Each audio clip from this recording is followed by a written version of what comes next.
Okay, I think it's just after 3 o'clock now, so we will get started. Just to confirm with everybody that we are going to record this with the presenter's permission. So if anyone doesn't want to be recorded, you might want to switch off now. But that's for all of our colleagues who have got in touch with us to say that they can't make today because of other commitments. So we will be sharing the presentation at some point. So before we start today's first pop-up in lockup, I wanted to just say thank you to everyone who's attended. That's on behalf of myself, Annette Stride, if you don't know who I am. Sarah Metcalf, who's my co-convener of the BERA PE and Sport Pedagogy SIG. And also on behalf of Tom Cornby and Hayley Fitzgerald, who are the fellow members of the organising committee. It's been a really well-registered event. It took off in ways that we didn't really anticipate, but then perhaps we underestimated your pulling power there, Shrehan. We feel these kinds of events are really important at this current moment in time, just because of all the challenges that we're facing. And what's really good to see is that we have got a lot of delegates or attendees from across the globe. I know that we've got colleagues that have registered from as far away as Australia, so hopefully they're with us and it's not too late for them in the current hour. Just a few basic sort of what we like to call netiquette issues. Faces are great because it makes us feel like we're not talking into a void. Obviously everyone's muted their mics, which is brilliant because that can be a bit distracting. If you've got any questions, then we are going to ask you to pose those in the chat facility, and then Shrehan and Shaheen are going to take those questions at the end of the presentation. I've talked a little bit about the recording, so that's good. So without further delay, I am going to introduce you to Dr. Shrehan Lynch, who's kindly agreed to feature in this first pop-up in lockup, which is going to be part of the BERA PESP SIG's activities during lockdown. For those of you who don't know Shrehan, she completed a doctorate on transformative pedagogies in PE and PET in 2018 from the University of Alabama. Since then, she's worked at the University of East London, running the PE, PGCE and School Direct programme, training teachers through a sociocultural lens. As an activist, both in her practice and research, Shrehan strives to eliminate social injustices and to raise people's awareness of equity issues. As such, she's already redesigned the PET programme at UEL to meet the needs of her local community and to challenge traditional pedagogies in PE. Today, she's going to do a presentation almost of two halves. She's going to present on a paper that was awarded Best Paper in the PESP Journal in 2020. And that was titled, "You Have to Find Your Slant, Your Groove, One PE Teacher's Efforts to Employ Transformative Pedagogy," which she co-authored with her supervisor, Dr Curtner Smith. Linked to the paper, Shrehan will also spend some time this afternoon introducing Maslaha, an organisation that takes a multi-layered approach to tackling the long-standing issues that affect Muslim communities. This is a topic that Shrehan has both personal connections to as well as professional, with a local community in East London serving a large Muslim population. So I've talked enough. It's over to you, Shrehan. Thank you very much for that absolutely wonderful introduction. Do you want to give me a thumbs up that you can see my screen? Perfect. So thank you firstly to the organising committee for giving me this wonderful opportunity to share some of my learning. Further gratitude for the paper really has to go to the reviewers as well. I received on this paper really constructive reviews, and it was a really great process to publish with PESP. And further gratitude has to go up to all of you watching, really, giving up your time to learn, my current and former students who I have the privilege of learning from daily, but most importantly, to my main collaborator, the main participant in this study, who I call Harry throughout. That was his fictitious name. So I want to present this paper through a story, and I hope it tugs at your heartstrings, but also fills you with hope. I am intentionally going to use this time to share takeaways from the paper that teachers and teacher educators, those who I hope are on this call at the moment, can change their practice and their curriculum. And for those of you interested in the specifics of actual data collection and so forth, we'll have ample time, around 45 minutes towards the end of this presentation, that we'll be able to open it up for dialogue. So for now, I want to begin by connecting us to societal issues, linking society to physical education, and then sharing what Harry did that we can learn from. At a global level, it is no secret that our world is heating and our glaciers and ice sheets are melting. In our lifetime, cities such as New York could be underwater, displacing millions of people. Global warming affects all of us. It affects our food and water security. And the solutions are readily available, but we are yet to act on them. While many listening to this presentation are aware of the privileges that we have in Western society, many people globally still do not have access to basic human rights. There are an astronomical 80 million people displaced in 2019, and almost 50% of refugee children are out of school settings. Globally, we still have issues regarding gender equity and equality. 1 in 3 women worldwide experience physical or sexual violence, most intimate by an intimate partner or somebody they know. Abortion rights are still contested, and in some US states still banned, and only just legal in Northern Ireland. People of colour and trans folks are disproportionately criminised, vilified, brutalised at the hands of police. At a more local and national level, we have people who still don't have access to human needs. A large number of people are living in poverty, largely created by capitalism, wealth accumulation by the elite, and exploiting working class individuals. This means that more than half of those living in poverty include working class families and children. Technology, while very useful and has had a great necessity in terms of human safety, it does threaten our democratic participation.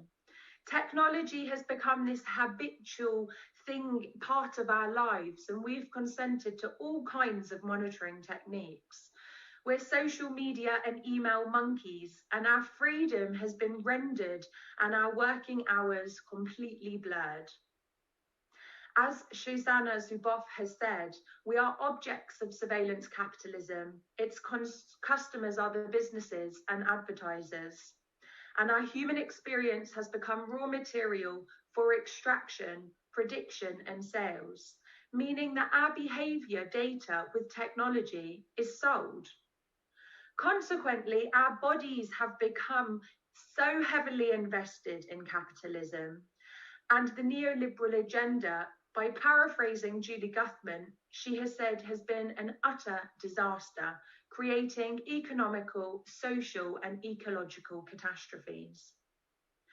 I could spend the next hour sharing bitmojis and staggering statistics around the global and national issues within our society, but I want to spend the rest of this presentation giving you hope and challenging you into action. Next, I'm going to share a very short video as to how we as humans can make change, what we can do. And the video really shows the impact that humans made by introducing wolves to the National Stone Park. I was introduced to this video a few years ago, so if you're one of my former students, you will have definitely seen this on the last day of your course. But after this video, I absolutely promise that I will discuss the paper and get to PE. So please do stay with me.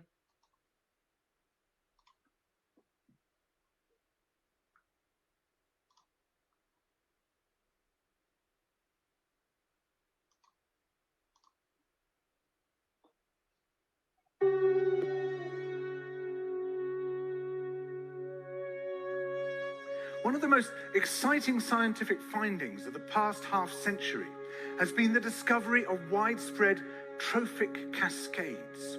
A trophic cascade is an ecological process which starts at the top of the food chain and tumbles all the way down to the bottom. And the classic example is what happened in the Yellowstone National Park in the United States when wolves were reintroduced in 1995.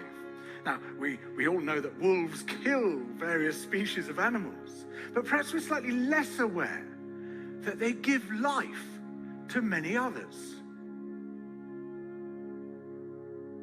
Before the wolves turned up, they'd been absent for 70 years, that the numbers of deer, because there was nothing to hunt them, had built up in the Yellowstone Park, and despite efforts by humans to control them, they'd managed to reduce much of the vegetation there to almost nothing. They'd just grazed it away.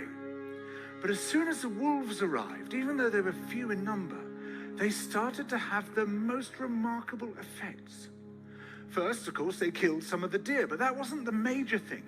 Much more significantly, they radically changed the behavior of the deer. The deer started avoiding certain parts of the park, the places where they could be trapped most easily, particularly the valleys and the gorges. And immediately those places started to regenerate. In some areas, the height of the trees quintupled in just 6 years. Bare valley sides quickly became forests of aspen and willow and cottonwood. And as soon as that happened, the birds started moving in. The number of songbirds and migratory birds started to increase greatly. The number of beavers started to increase because beavers like to eat the trees. And beavers, like wolves, are ecosystem engineers. They create niches for other species. And the dams they built in the rivers provided habitats for otters and muskrats and ducks and fish and reptiles and amphibians. The wolves killed coyotes, and as a result of that, the number of rabbits and mice began to rise, which meant more hawks, more weasels, more foxes, more badgers. Ravens and bald eagles came down to feed on the carrion that the wolves had left. Bears fed on it too, and their population began to rise as well, partly also because there were more berries growing on the regenerating shrubs. And the bears reinforced the impact of the wolves by killing some of the calves of the deer. But here's where it gets really interesting. The wolves changed the behavior of the rivers. They began to meander less. There was less erosion. The channels narrowed, more pools formed, more riffle sections, all of which were great for wildlife habitats. The rivers changed in response to the wolves. And the reason was that the regenerating forests stabilized the banks so that they collapsed less often, so that the rivers became more fixed in their course. Similarly, by driving the deer out of some places and the vegetation recovering on the valley sides, there was less soil erosion because the vegetation stabilized that as well. So the wolves, small in number, transformed not just the ecosystem of the Yellowstone National Park, this huge area of land, but also its physical geography.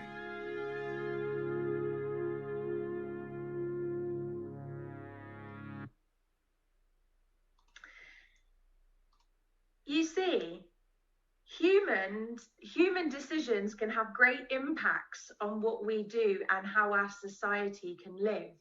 So what on earth does this have to do with PE, and why am I sharing these videos? Well, myself and Harry, the main participant and collaborator in this study, were of the opinion that we as humans can do social good in our educational spaces. But first, we have to see PE as part of society rather than separate. PE is part of a much larger structural sphere that can perpetuate inequalities through educational spaces. But we as educators can change that if we just change our perspective and parts of our curriculum and how we understand things.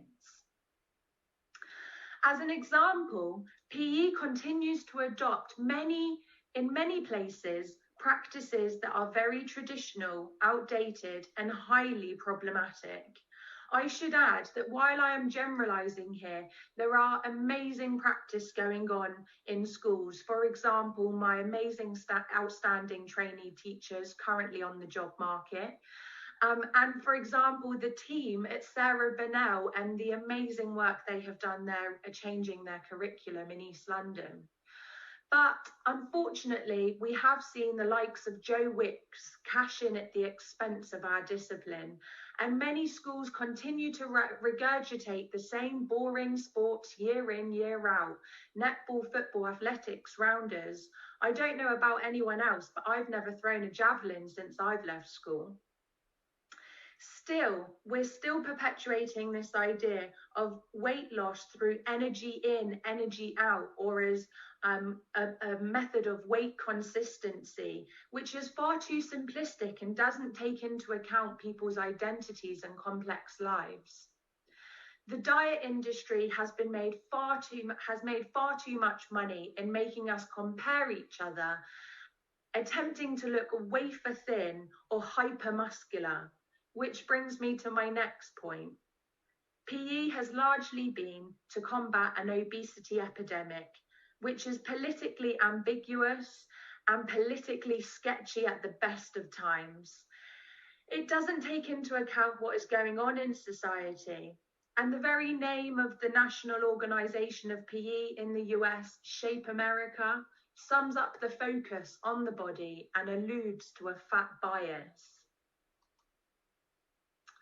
The body is still an object in physical education that is being sculpted in many different ways.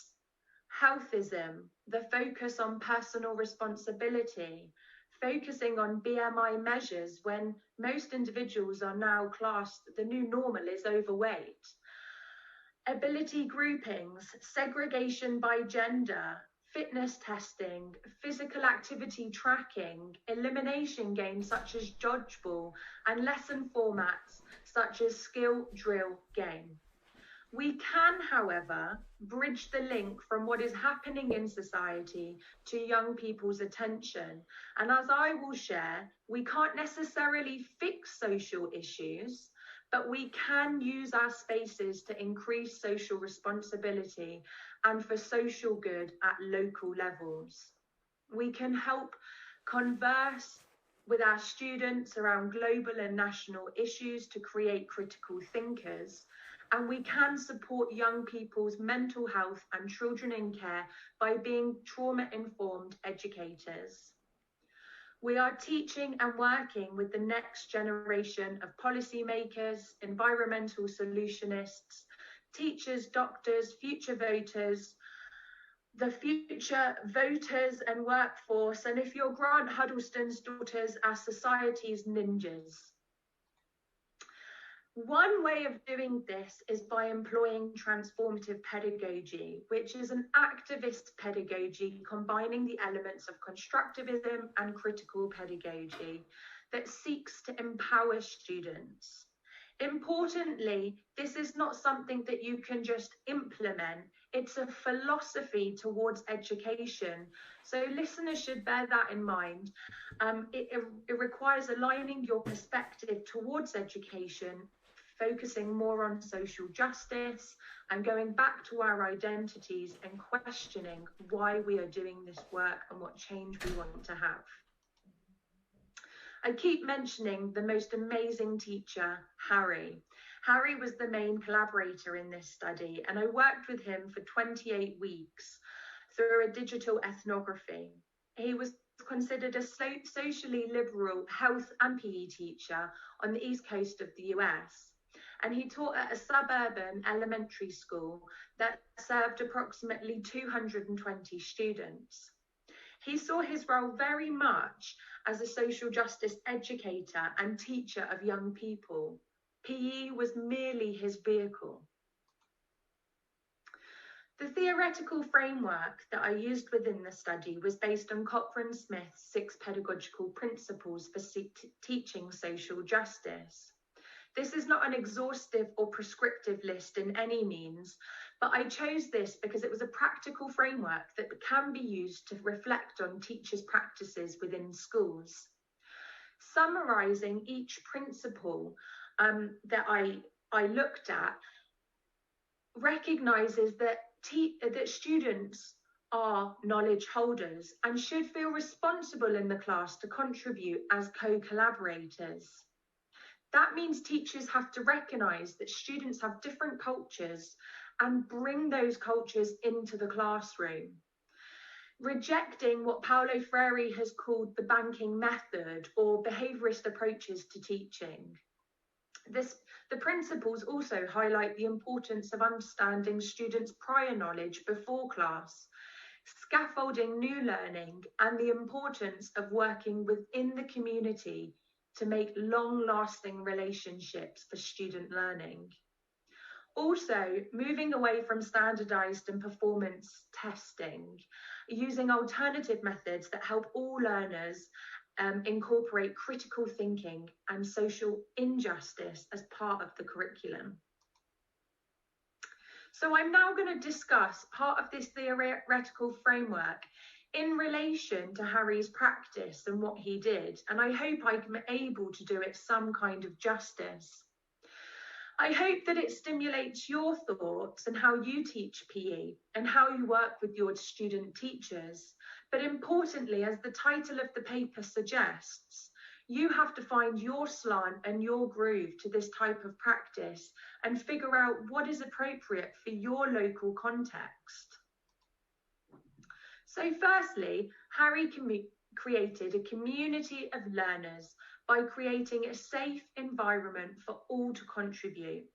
This was set up in his design underpinned by restorative practice, an approach aimed to restore relationships rather than create more harm and trauma. Consequently, share circles were adopted and allowed Harry an opportunity to get to know his students and what was happening in their daily lives. After an instant activity, students would get into share circles and he would ask questions such as, what did you eat for dinner? Or what did you watch on TV last night? From there, that opened up and he was able to integrate themes of social justice. For example, what holidays are celebrated for different faiths? What's Ramadan? Who celebrates Ramadan, etc. Restorative practice is also an approach to student discipline, and student was very student-led, and very rarely student discipline issues came up within class because a lot of what Harry did was negotiated with them. Students would take a minute and they would walk around the gym in the designated space, and Harry would notice they were upset, therefore recognizing the harm. He would approach them conversationally and ask questions such as what happened in an attempt to repair the harm, and he would follow with, what do you think you need to do to make things right, to stop the harm from occurring again? This is very different to somebody disciplining students through a warning system and then sending them out, or as I've seen in one primary school, asking a student to face the wall, and then that student urinated. They were so scared of what was happening. So it's asking teachers to set their environment up in a very different way that sees our students as human beings. The second theme built upon what students brought to school with them, and it was an explicit rejection of banking styles of education. So what I'm doing now, banking. The social worker that worked closely with Harry said that He allows students to really own the curriculum, and if they develop or draw a plan for a game and bring it to his classroom, he will have them play it. They will discuss it, what worked and what didn't. Harry negotiated everything in his class and was a highly flexible teacher. He spent a considerable amount of time designing surveys to engage students and encourage student voice and responsibility, and ask them questions such as, how much do you feel Harry likes you? What do you want to do in physical education? He would ask them by designing surveys to increase engagement. That was also a way of encouraging student voice and responsibility. His joking persona is evident in this one quote that came out in his teaching. If you're not a jerk on power trips, kids usually don't hate you. I treat them how I would treat my kids, minus the butt pinch if they are rude. Harry also embodied challenging the status quo by wearing some wacky outfits to school, which really highlighted his playfulness and playful ways with students. Harry's largest facilitator to transformative practice was his flexibility as the only PE teacher in the school. His gym was located away from the main school building, allowing him a real sense of freedom, like many PE departments in the US and the UK and in most Western spaces. This meant that he could move away from focusing on the psychomotor domain of physical education and focus on social and affective domains. Every single one of his lesson plans incorporated the words or objectives related to trustworthiness, responsibility, fun, friendships. This is a huge difference from asking students to name the 3 teaching points of the smash shot in badminton or the BEEF acronym in basketball.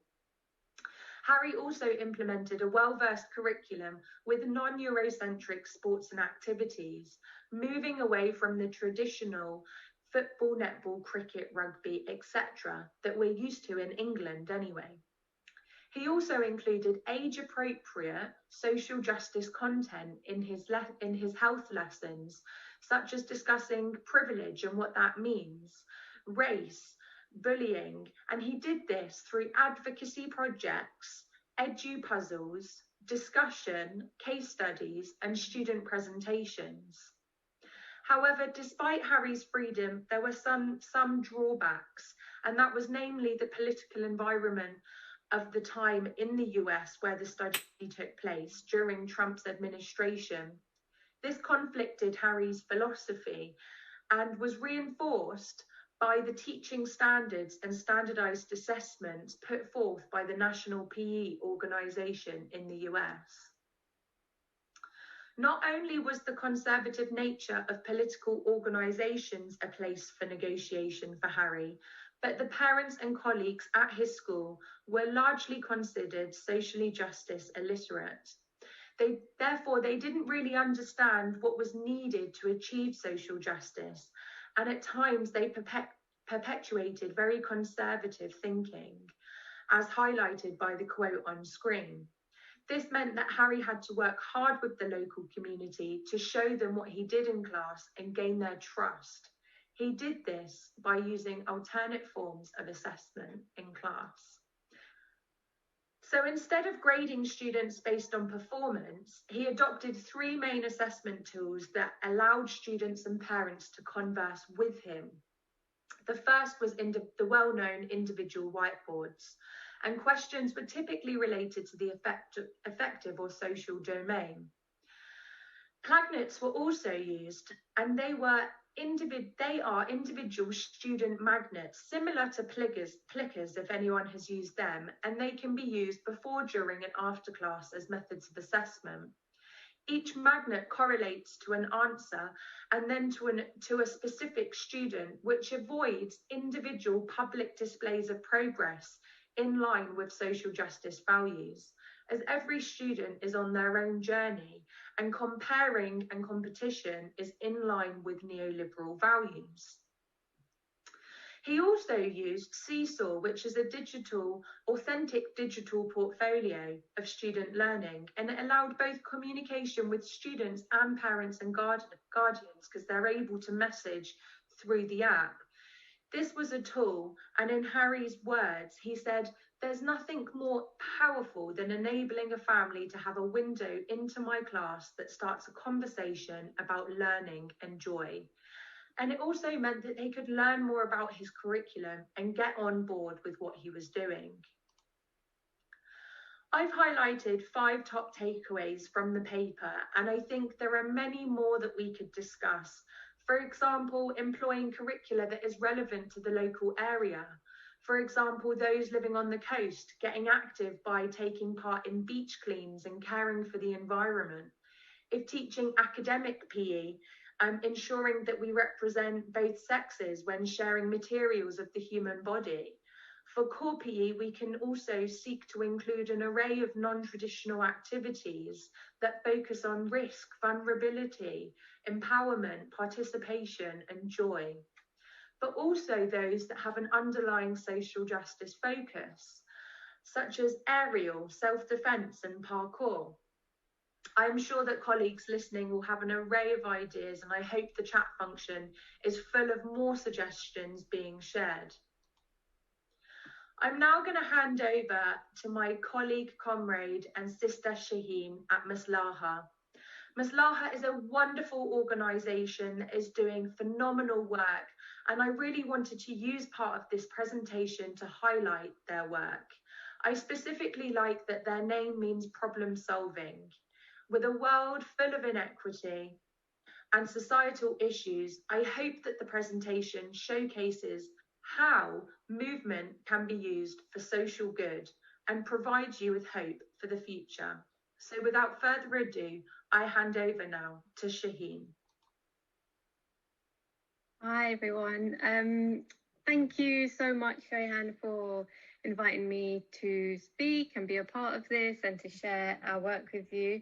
I'm going to start off by, Shrehan, if you could go to the next slide, please. I'm going to start off by telling you a bit about the project and then why we do what we do.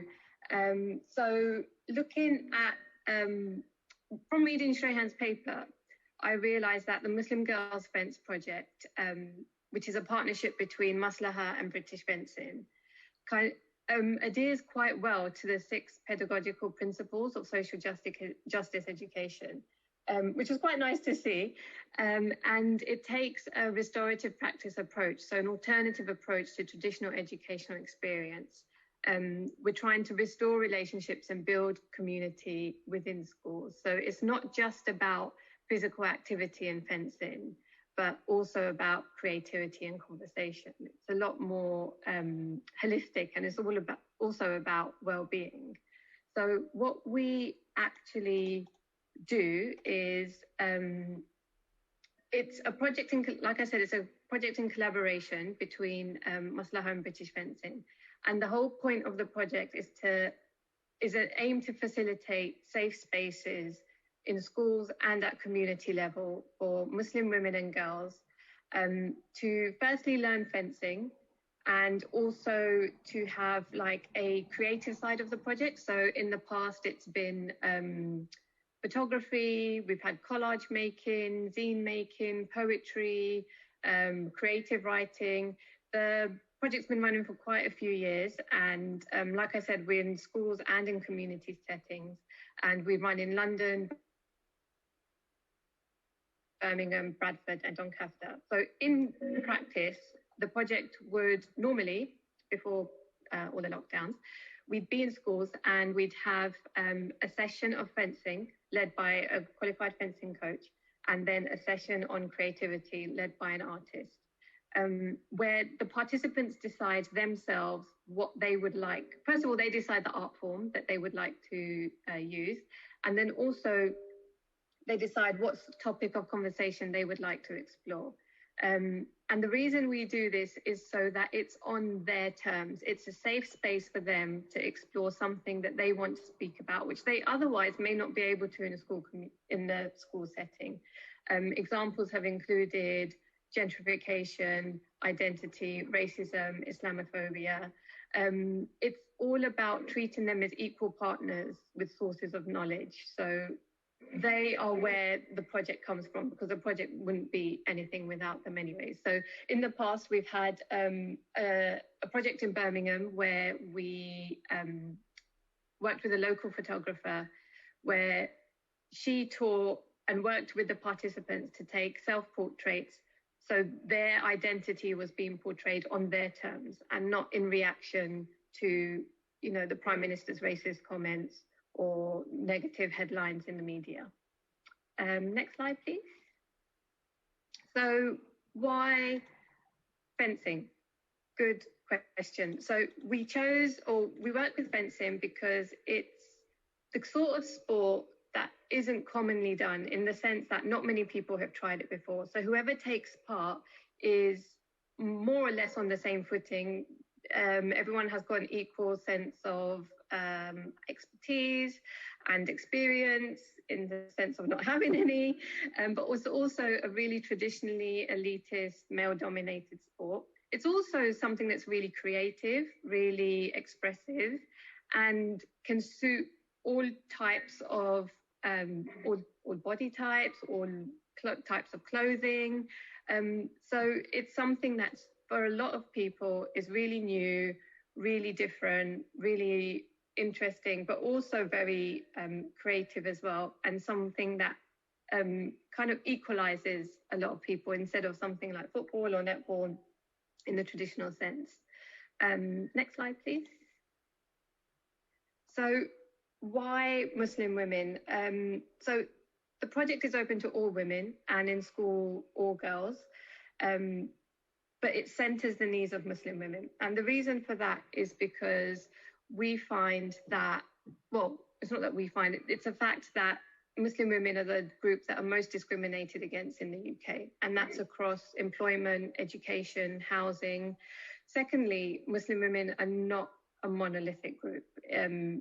If you take the term Muslim women, it also cuts across, you know, racialization and class and backgrounds, all sorts of things. So it's the aim of the project is to facilitate that safe space for Muslim women to be open, to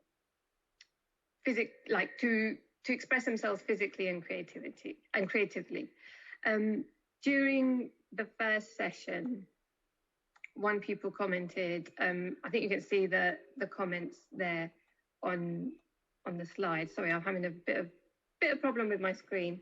But we've got another comment. So one of the mums from the school session said, you know, I never knew about fencing that much, but I have seen Hafsa's passion about it and wasn't expecting it would turn out this good, because that's what I wanted. My girl to express her feelings and to be active in the community and wider society.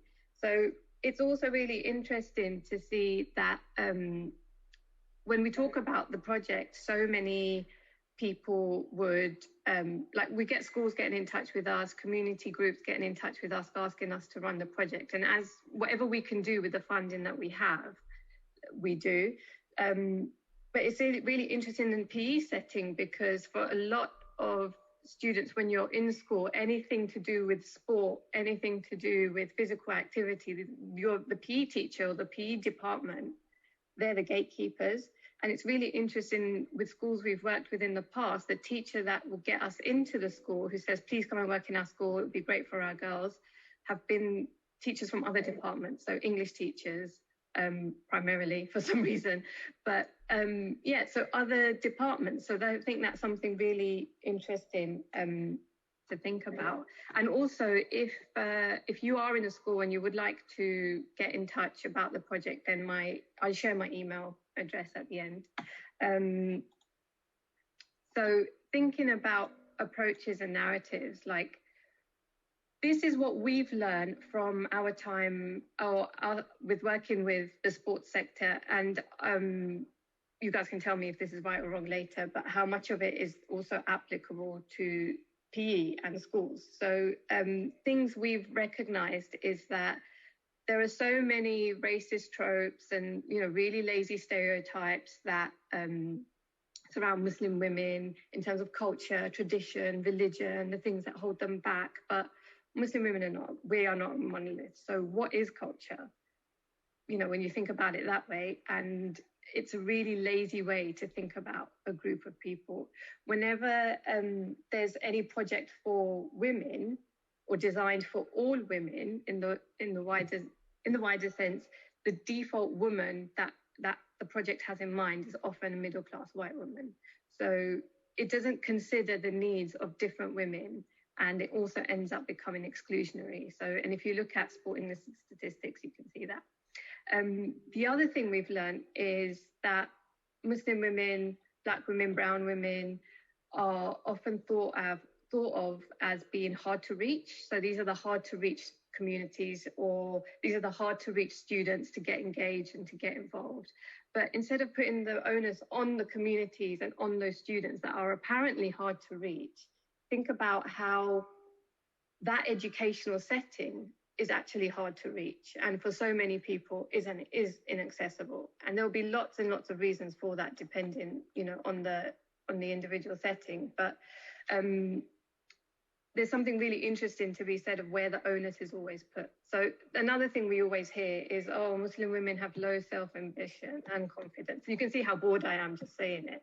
But it's, think about the conditions that create the low confidence, rather than assuming that Muslim women, you know, innately we do not have confidence. Like, the onus, we see in the system that we're in, this neoliberal system, is the onus is always placed on the individual, but not what impacts the individual. For example, we know through the work that we do and just general life that racism and Islamophobia has really negative impacts on mental health and well-being. But this is never addressed. Instead, people's identities are pathologized.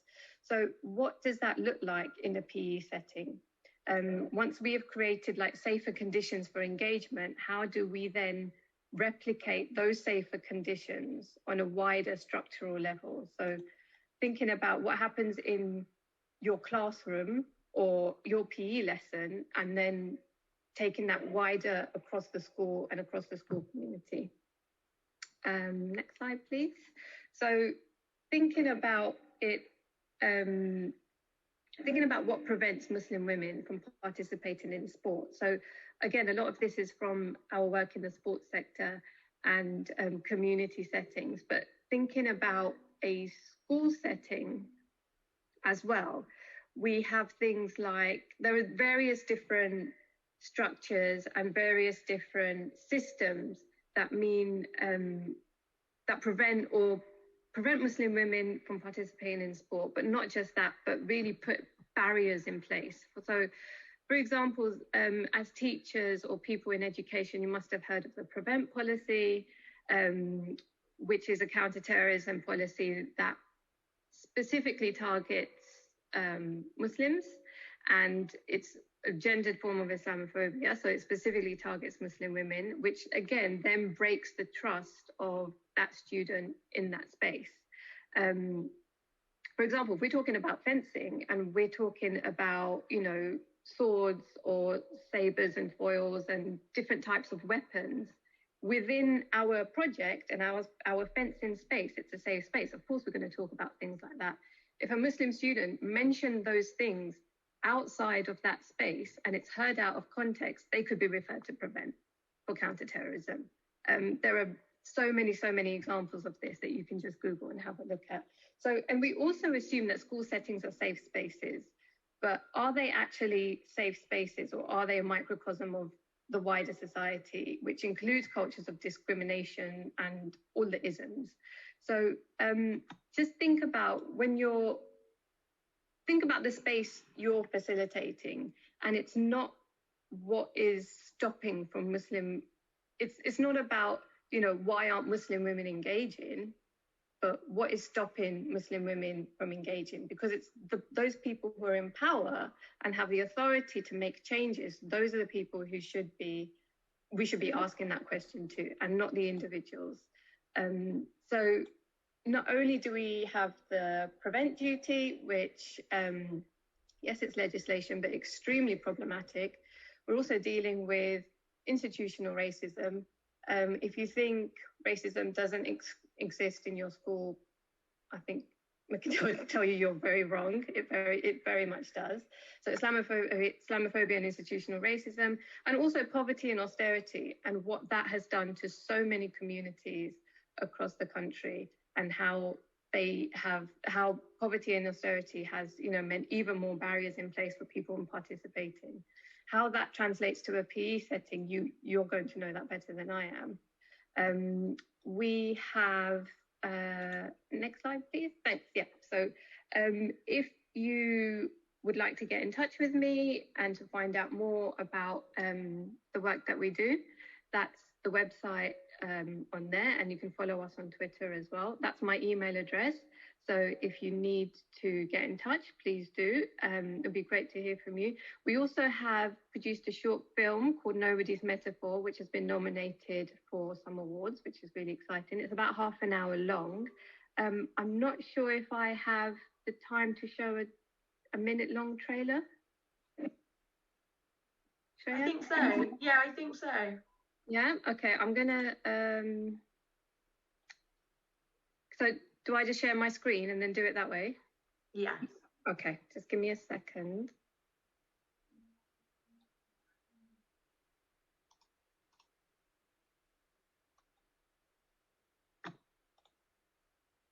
Can everyone see that?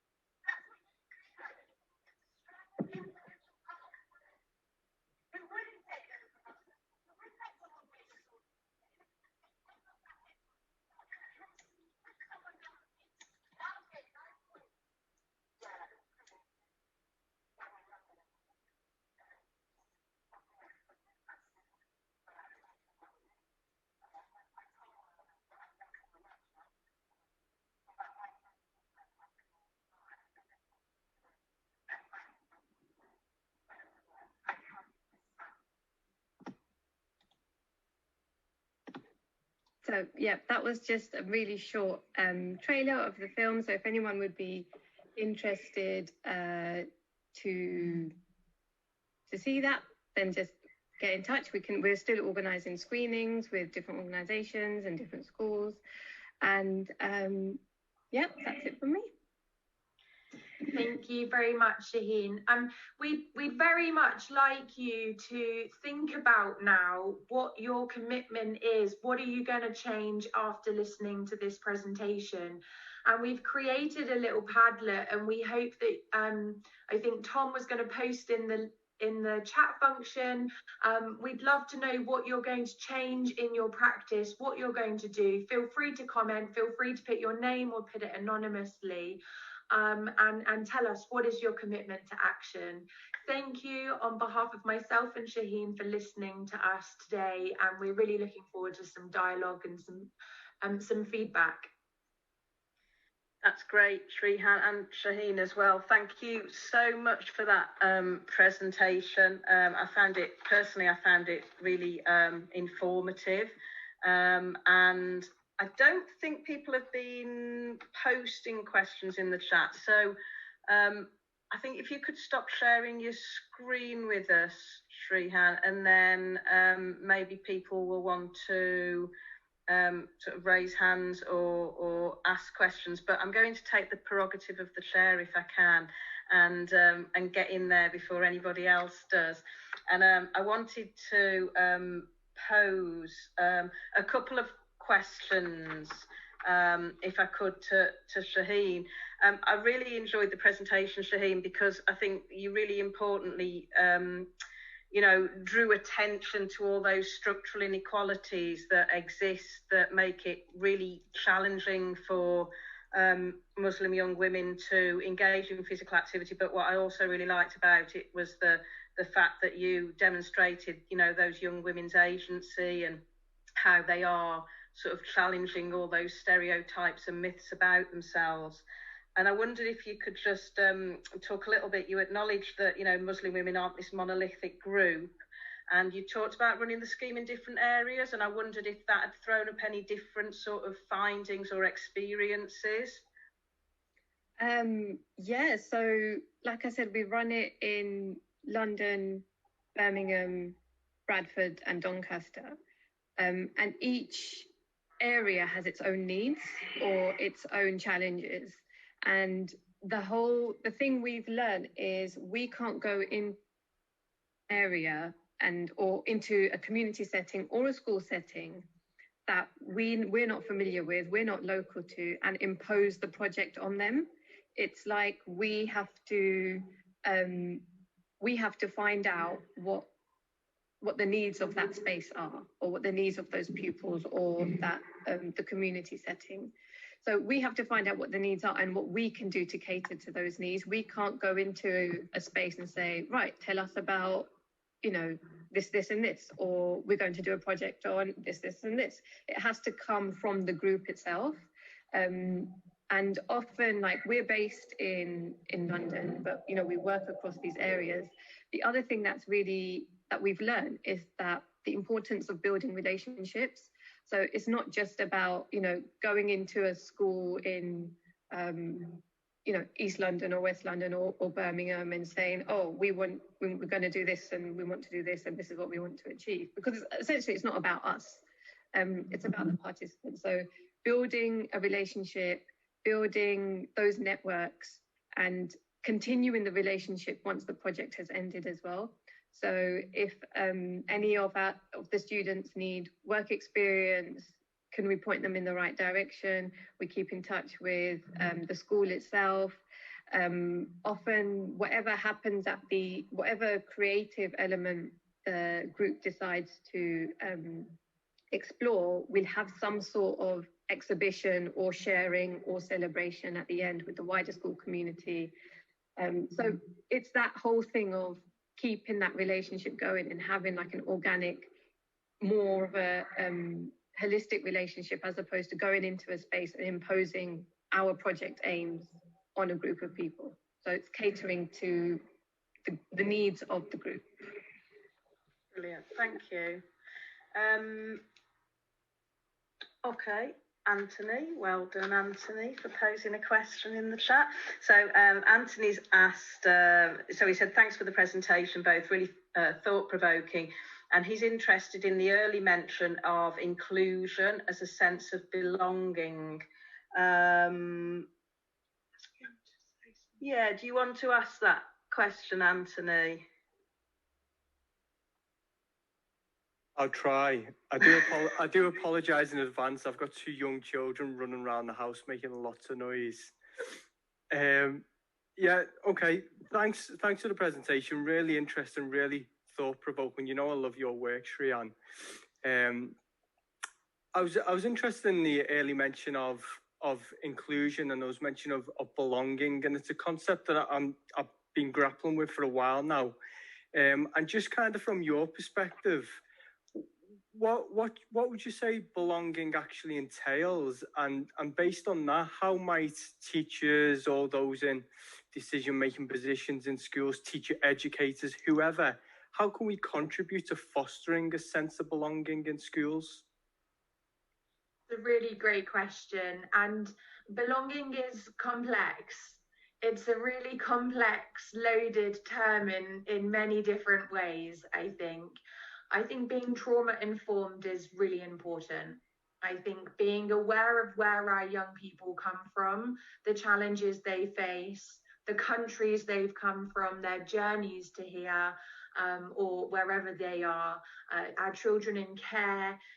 We still don't have enough conversations around this. And I know Tom is on the call and he can talk to us about, his amazing work done there. But I really feel like there aren't enough of these conversations. Like, what does that look like? And it's local context specific. So what a child's sense of belonging looks like in East London versus Leeds is going to be different. And what the teacher is going to have to do is going to be different. But what we need is teachers talking to those students and having those conversations. what can I help you do? What can I do in my practice to help you be successful? And that constant communication, dialogue. Thanks, Shrehan and Anthony. Gavin, do you want to ask your question? Thanks, Anat. Thank you both for a fantastic and inspirational presentation. I really enjoyed it. And I just wondered, when you're introducing your projects, do you ever get any resistance from young people or conflict within young people where you see tensions in the community come out, and how do you manage those?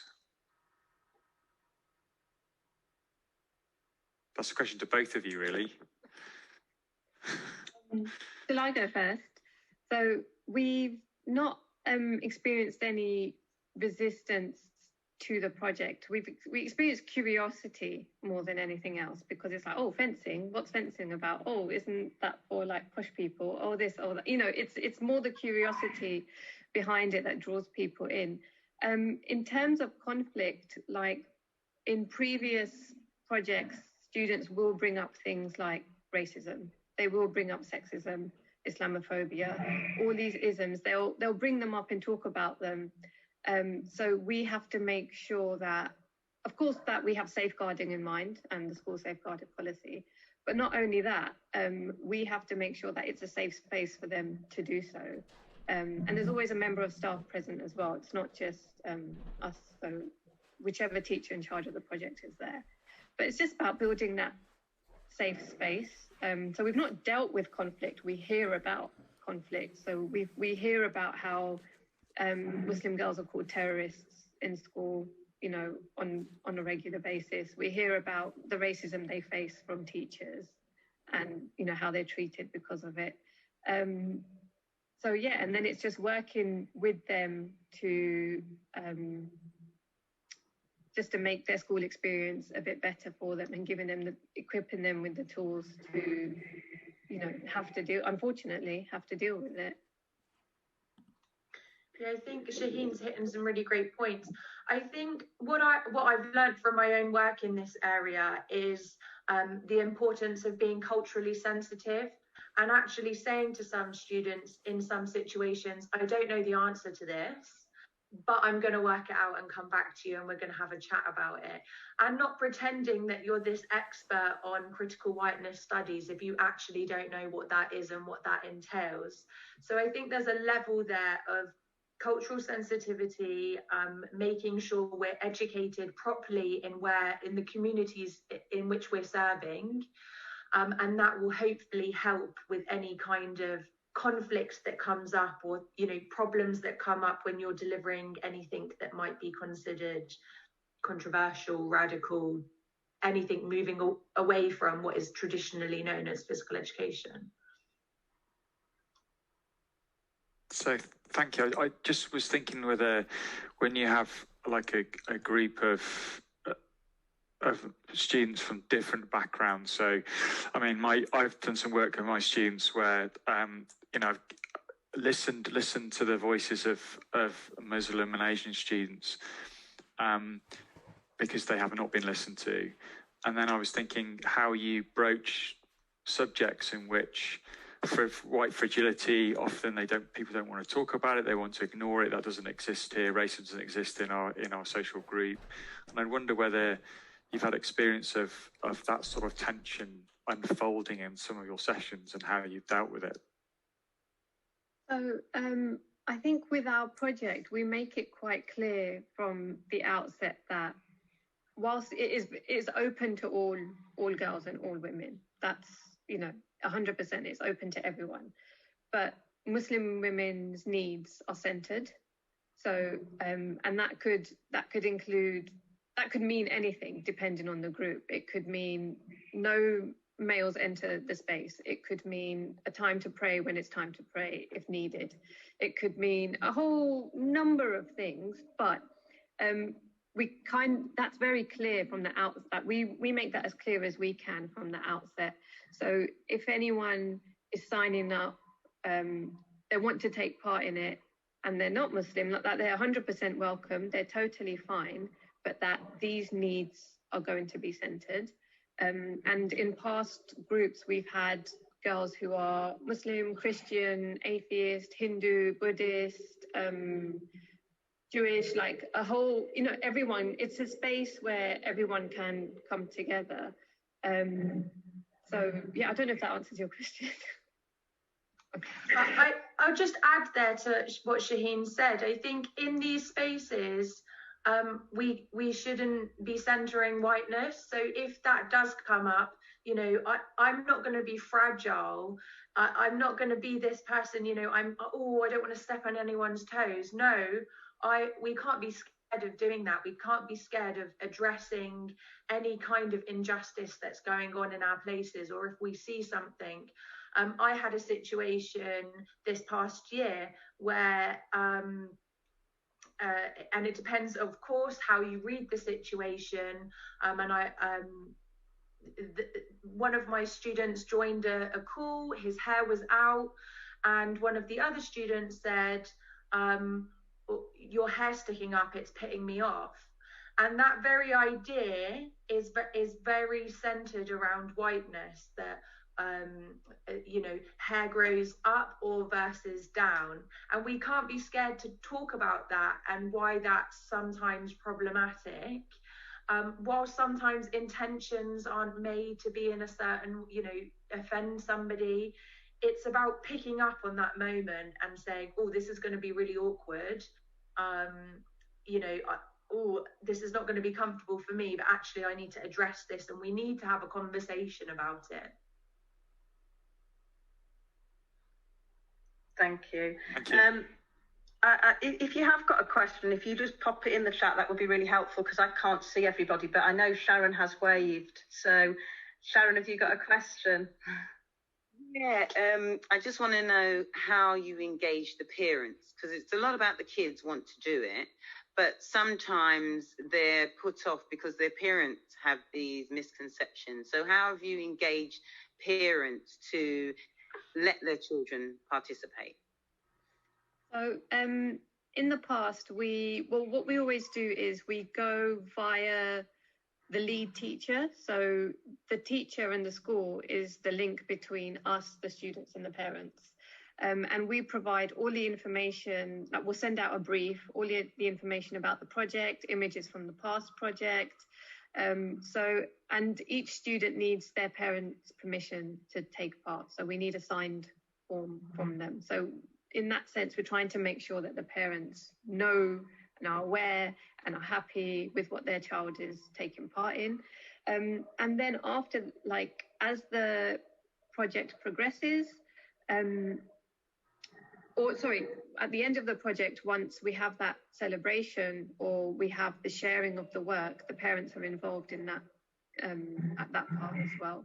So they're part of that journey.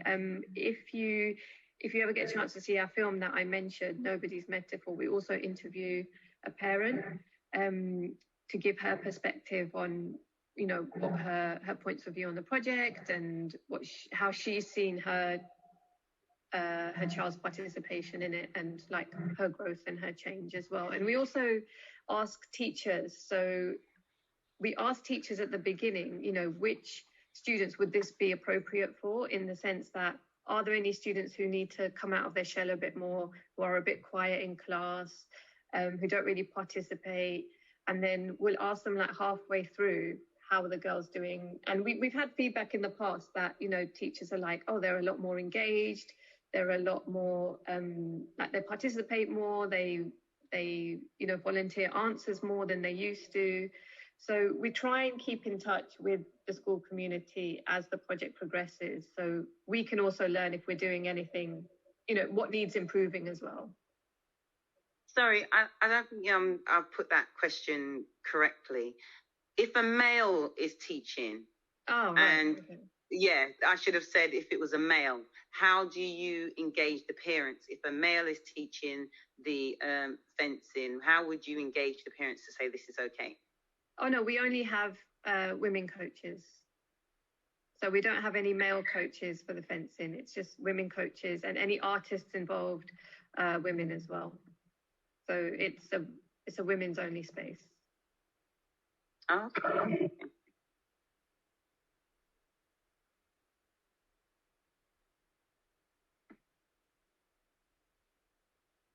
Sorry, I'm on mute. Anybody else got any more questions? I've got another one if we haven't. I can't see any hands and I can't see any more comments in the chat. So again, I guess it's to both presenters or to anybody who wants to try and answer the question. So how do you think we can do better as a profession in helping those people that rarely feel excluded understand it? I think this linked to something that you talked about a little, Shrehan, towards the end of your presentation. You said to understand inclusion, we need to understand exclusion. So it's about how do we get better at helping those that don't feel excluded very often understand what it is and what it feels like? Shrehan, do you want to go first? I can do, yeah. I think just centralising their voices. I think it's I think it's really quite simple. We need to do work with communities to understand challenges faced. Of course we do. And you've done that work. You and Hayley have done that work. And I know Charlotte Kerner's done that work in terms of body image. And we've got people in PE doing pockets of work like this. We do need to share that work a lot more with practitioners. And I've always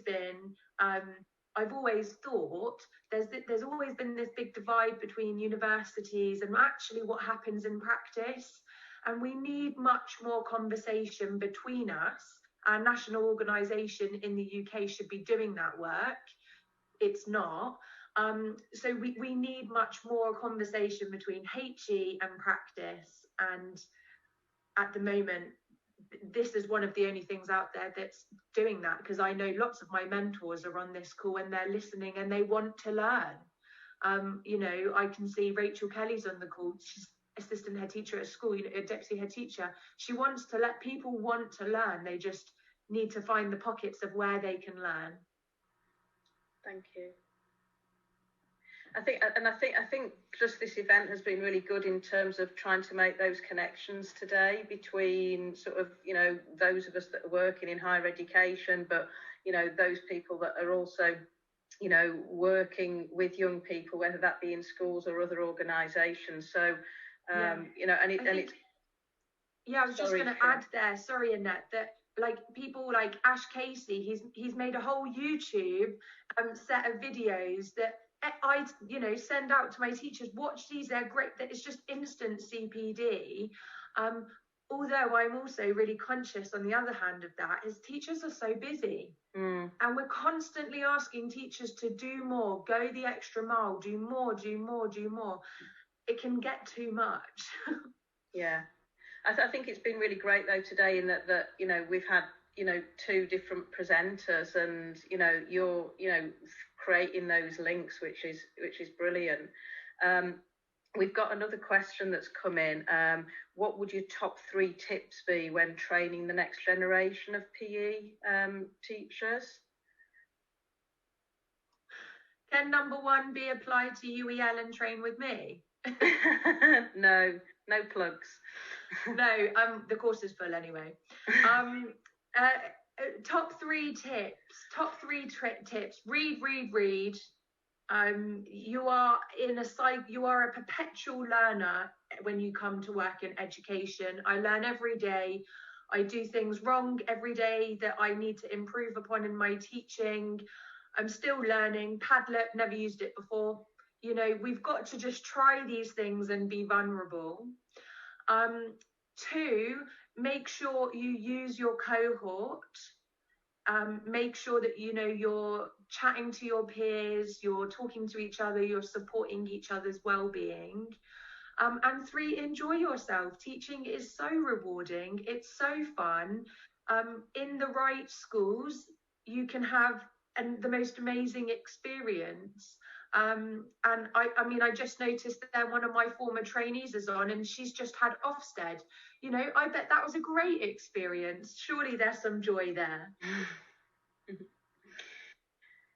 That's great. I think someone sort of echoed that in part in the chat. They've said we need to get comfortable in being uncomfortable, which I think is the first kind of point that you were making. I'm going to ask Ash to unpack his question, because there's lots of questions in there, Ash. That means I have to unmute. You do. Speak. I'll put a nice Yorkshire accent on now. Hi, Shri. Great presentation. In fact, I enjoyed the whole thing, particularly the wolf video. I thought that was a highlight. I guess I've got to unpack my own question now. How long did it take? I mean, I want to say Harry. I've written about this, but I want to say how long did it take him to get to this process, or to embed this in his school? Because I don't suspect it was an overnight process. So that's the first thing. And the second thing, which is connected to this, is what commitment are people buying into when they're buying into these? And I use this with my work as well. It's not an immediate process. It's a long-term process in terms of how you get to these transformative pedagogies. So it's kind of 74 questions in one, but I'm sure you're able to answer all of them. I can try. So to begin with, Harry, when I did the study, had been teaching for 13 years, and now it would be probably 16 years. And he was very clear that at the beginning of his practice, he was quite traditional. And that was largely stemmed from his teacher training, which was very traditionally orientated in terms of sport as techniques, as David Kirk talks about, the focus on skill drill game, and focusing on the physical component. It wasn't until around 5 years before the study that these ideas around different, actually we need to do more in our educational spaces came apparent, and then the skills regarding transformative practice, but really, were embedded into that. I don't think it's an overnight process. I think there are small things, though, that we can all just do in our practice. For example, and I know most people on the call are from the UK, so, setting our expectations with our students rather than saying, I expect you to la, la, la, that's very hierarchical. So there are some very small things we can do in our practice with our students together. In terms of the second part of your question, I've completely forgotten it. So what was it? I think you may have answered it a little bit. This is not an overnight process, and in fact, no. it's a commitment for life. I mean, it's the fact that it will take a lot of time, and you will make mistakes, and you will fall over, and you're going to need support doing it. And I think that's part of love a stutter. Teacher training that we lose a little bit in a one-year course. I mean, we're learning over a long period of time. So it's, I guess it's getting into the spaces where we can help other people and acknowledge this. And I think, Shaheen, probably you had the same challenges in bringing fencing to the communities you were bringing it to as well. So I just think it's awareness of how long this takes and how much you have to commit to it. But I'll be quiet now. It's really interesting with fencing. As soon as you mention it to any sort of, because we always work with groups that already exist. So as soon as you mention it, it's really it's surprising. Everyone's really up for it. They're like, oh yeah, fencing. Oh yeah, we'd like to try that. Yeah, it's not I think maybe because it's not something that everyone does, and it does have that kind of that creativity and that sort of very glamorous idea of what fencing is in terms of sword fighting and things that a lot of people are up for trying it. So. Have you been watching Pirates of the Caribbean, have they? Or Zorro, or something like that. Or The Princess Bride. Let's see who knows that film. Yeah. We've had another question from Ray. I don't know whether you want to bring that up, Ray.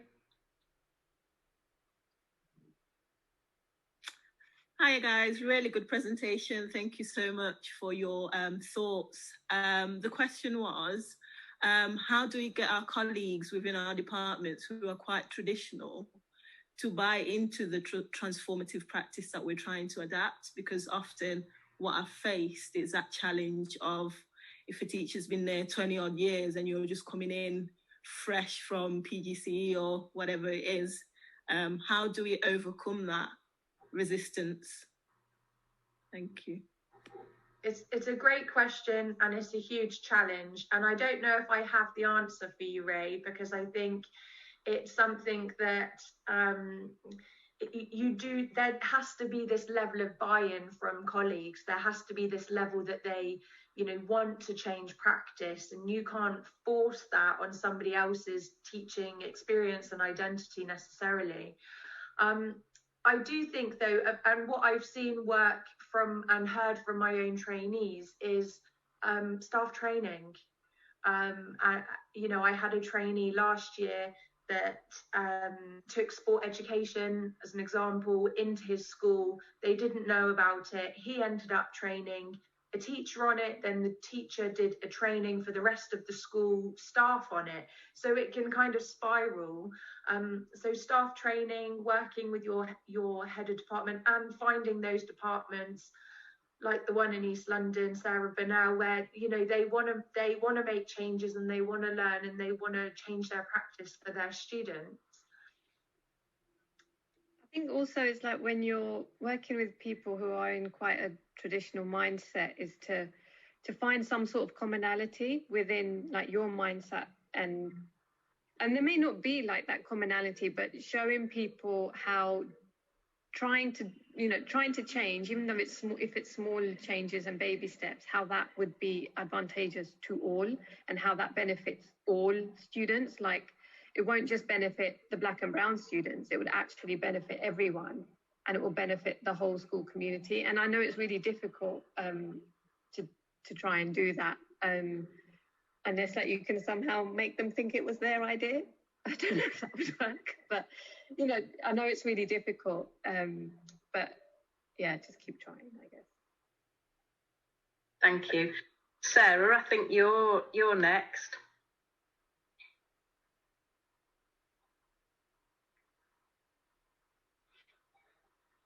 Sorry, folks, my mouse stopped working and I was on mute. It kind of follows on to the previous question, really.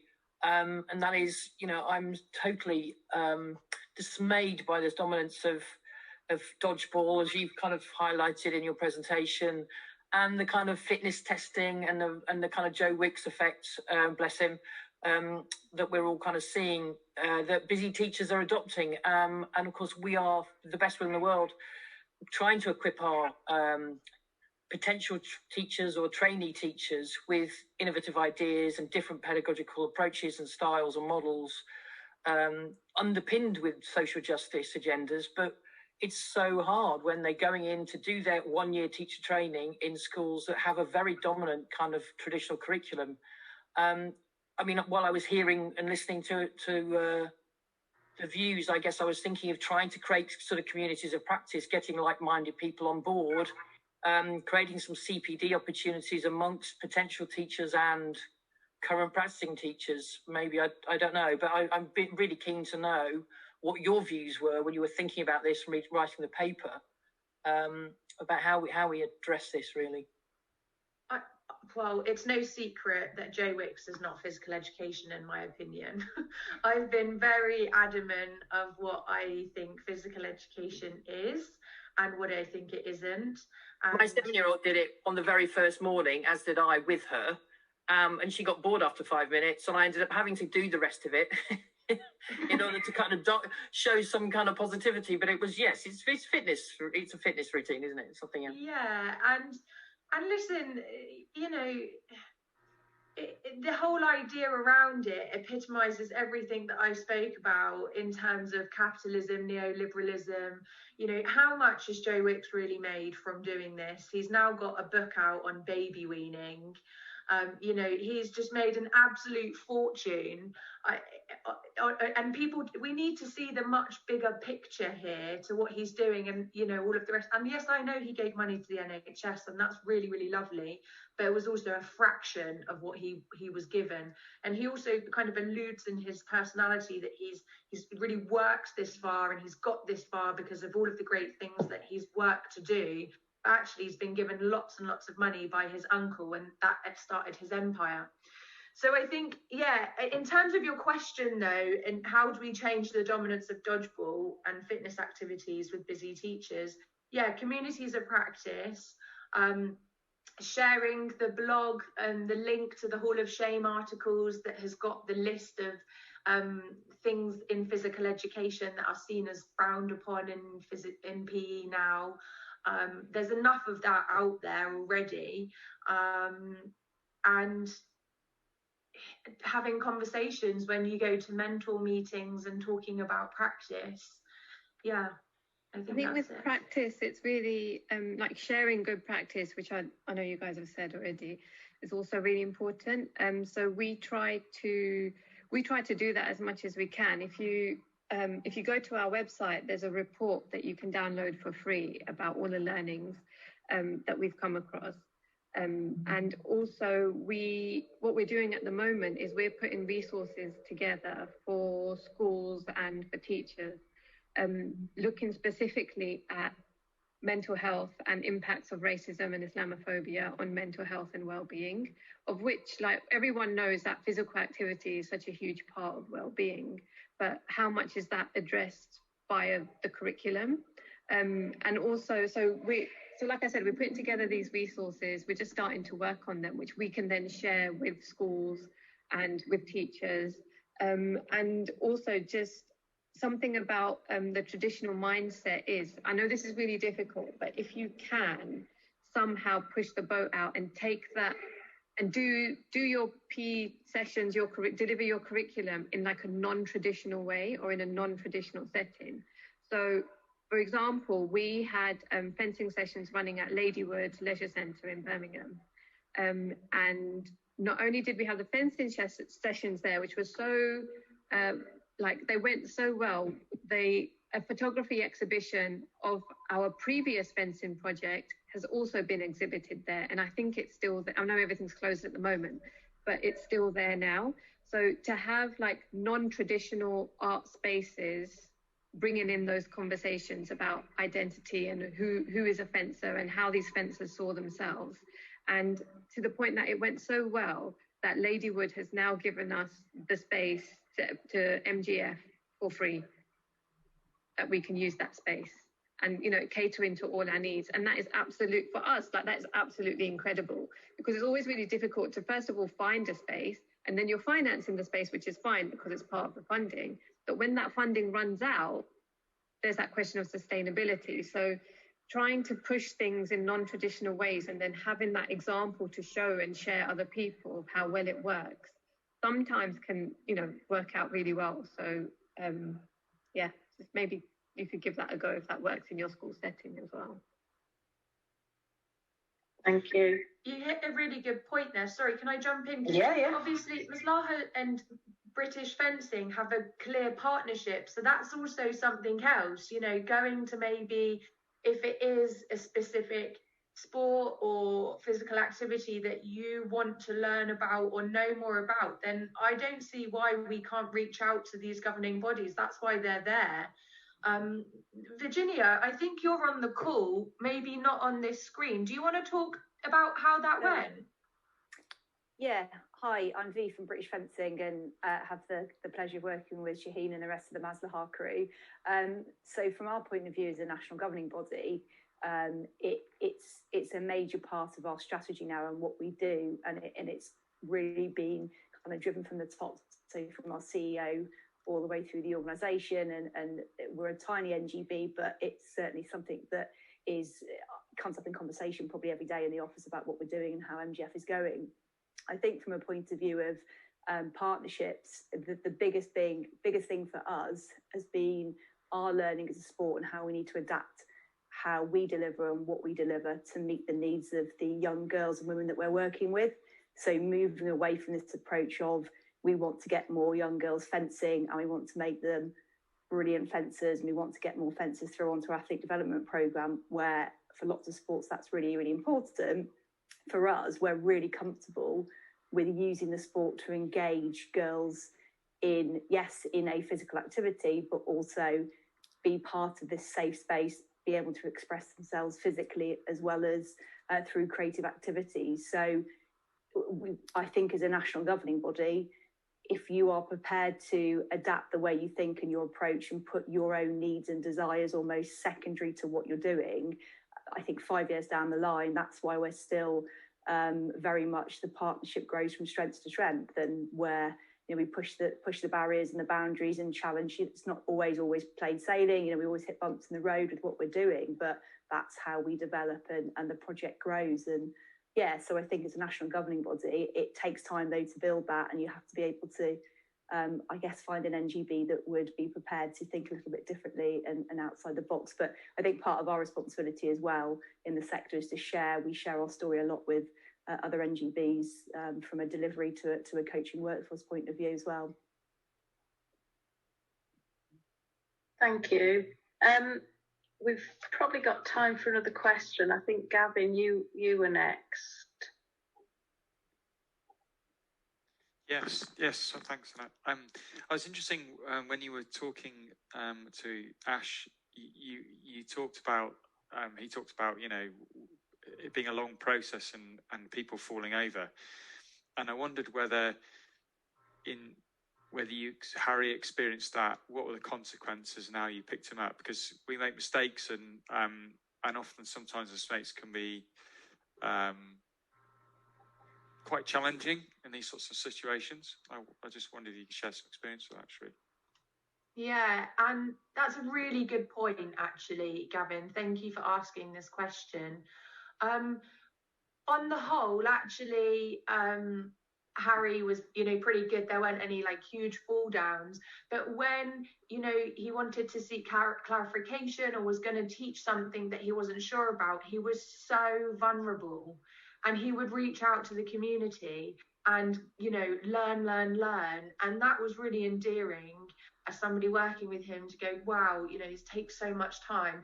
I remember interviewing the head teacher at the school, and I think I write about this in the paper, and he said, I put my kids to bed and half an hour later I'm pretty much following them. However, Harry is up until the early hours of the morning, researching and learning and engaging in networks on social media and other different platforms to make sure he's so well informed about whatever it is he's going to teach.